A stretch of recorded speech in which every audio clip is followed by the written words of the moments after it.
নমস্কাৰ, মই ৰিম্পী। আজি অন্য এটা ভিডিঅ'লৈ স্বাগতম জনাইছোঁ। আজি আচলতে মানে বহুত দিন হ'ল মই ভিডিঅ' দিয়া নাই। এতিয়া আমাৰ এইফালে বৰষুণ দি এৰিছে আৰু আমাৰ এইফালে দেখিছেনে কাম আজি নাই বৰষুণ দি থকা দেখি ঘৰৰ দুৱাৰতে ৰং সানি আছে।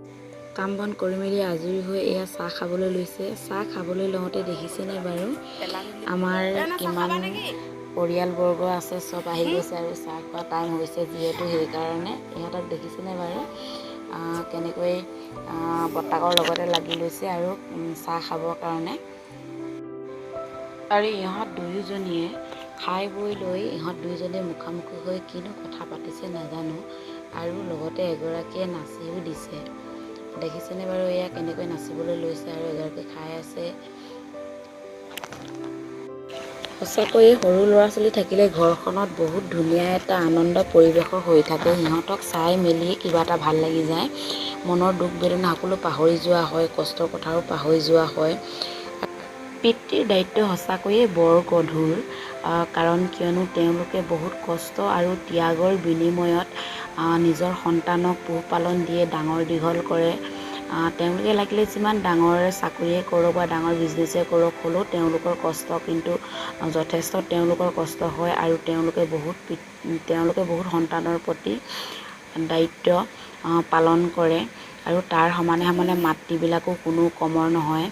তেওঁলোকৰো বহুত কষ্ট থাকে, হ'লেও আজিকালি সন্তানবিলাকে এইবোৰ কথা কিয় বুজি নাপায় সেইটোহে নাজানো। যিমান দেখিছোঁ বা নিউজবিলাকতো দেখিছোঁ, নিজৰ মাতৃক বা পিতৃক কেনেদৰে বাহিৰত থৈ আহিব পাৰে, বা ৰাস্তাৰ কাষতেই হওক বা বৃদ্ধাশ্ৰমতে কেনেকৈ থৈ আহিব পাৰে, তাকেহে ভাবি কেতিয়াবা বহুত বেয়া লাগে। আচলতে পিতৃ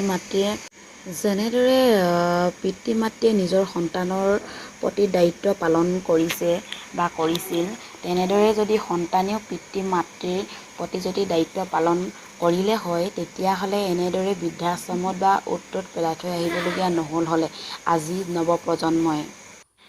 আমাৰ নতুন আলহীক আপোনালোকক দেখুওৱা নাই নহয়নে বাৰু? এয়া দেখিছেনে আমাৰ নতুন আলহী ধুনীয়াকৈ শুই আছে। ইয়াৰ আচলতে গাটো বৰ ঠিক নহয়, কালি মেডিকেলৰ পৰা আহিছোঁহে আমি।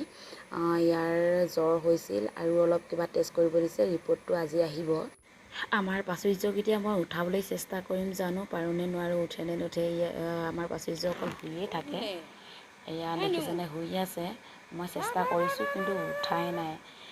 মই দিনটোত কেইবাবাৰ দুবাৰ তিনিবাৰ আহি ইয়াক দি থাকোঁহি। আচলতে আমাৰ প্ৰাচুৰ্য জন্ম হোৱা প্ৰায় 15 দিন হৈছেহে। আমি এতিয়া গৈ আছোঁ, বৰ্তমান ঘৰৰ ওচৰতে এখন বিয়া আছে। বিয়া খাবলৈ বুলি নহয়, আচলতে আমি বিয়া খবৰ ল'বলৈহে গৈছোঁ। কেইবাদিনো হ'ল মই যোৱা নাই, আজি খবৰ এটা লৈ আহোঁ বুলি গৈছোঁ। আৰু মোৰ এয়া পৰিয়ালবৰ্গ, লগতে এয়া প্ৰেৰণাক দেখিছেনে, ইয়াক মই এনেকৈ কাষত লৈ গৈছোঁ আৰু গৈ আছোঁ।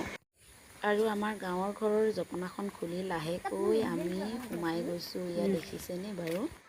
এতিয়া গধূলি হৈছে যিহেতু সেইকাৰণে ধূপ ধূনা জ্বলোৱা হৈছে, আৰু আমাৰ ল'ৰা ছোৱালীহালে প্ৰাৰ্থনা কৰা আৰম্ভ কৰি দিছে। আৰু প্ৰাৰ্থনা শুনোতে কেনেদৰে প্ৰাৰ্থনা কৰিছে, বৰ ধুনীয়াকৈ প্ৰাৰ্থনা কৰিছে। শুনকচোন, বুজি পাই যদি মোক কমেণ্ট এটা কৰি জনাব, কি বুলিনো তেওঁলোকে প্ৰাৰ্থনা কৰিছে।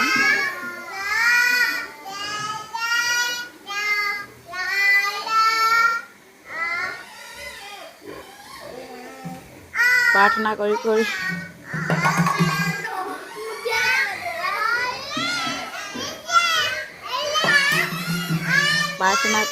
তাই বহি প্ৰাৰ্থনা কৰি তাই ভাগৰ লাগে, সেইকাৰণে উঠি লৈছে। উঠি লৈ পূৰা গধূলি সময়ৰ আলহী বোলে সাক্ষাৎ দামোদৰ বুলি কয়, এইটো সঁচা কথা। সেইকাৰণে মই ভাবিলোঁ তেওঁলোকে বিশেষ কামত আহিছিল, বেলেগকৈ সেৱা শুশ্ৰূষা কৰিব নাযায়, সেয়ে এওঁলোকক ভাত এসাঁজ খুৱাবলৈকে মই থিৰাং কৰি ল'লোঁ। এতিয়া ভাত পানী খাই বৈ আজৰি হৈ এয়া আমি বাহিৰত বহি আছোঁ। এইফালে প্ৰেৰণা দেখিছেনে, ইমান টাইম হৈ গ'ল হোৱাই নাই, মোবাইল চাই বহি আছে। এয়া আমাৰ এওঁ মানে মই মালিকটো আৰু ঘৰৰ মালিক বুলি কৈছে। আৰু আলহী আহিছিল, আলহী ভাত পানী খুৱাই বোৱাই পঠিয়ালোঁ। আলহী মানে তৎক্ষণাত অহা আলহী ক'ব লাগিব। গধূলি সময়ত আলহী আহিছিলে বেলেগ কিবা এটা কাৰণত। গধূলি সময়ত অহা আলহী সাক্ষাৎ দামোদৰ বুলি কয় যে, সেইকাৰণে। আৰু মানে কি হ'ল গধূলি ইমান টাইমত আহিলে মানে আমি ভাত পানী জোৰ নাহক লাগে খুৱাই বুৱাই পঠিয়াওঁ দেই, সেইকাৰণে ভাত পানী তেওঁলোকক খুৱাই মেলি পঠিয়ালোঁ। ইফালে চাওকচোন আকাশত আজি জোনটো ইমান ধুনীয়াকৈ ওলাইছে, ইমান ধুনীয়া দেখিছে।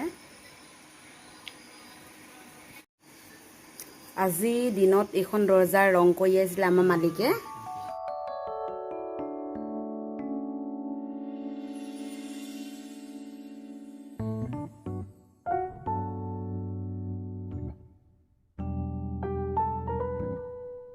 আপোনালোকে ভিডিঅ'টো চাই কেনেকুৱা পালে জনাবলৈ নাপাহৰিবচোন দেই।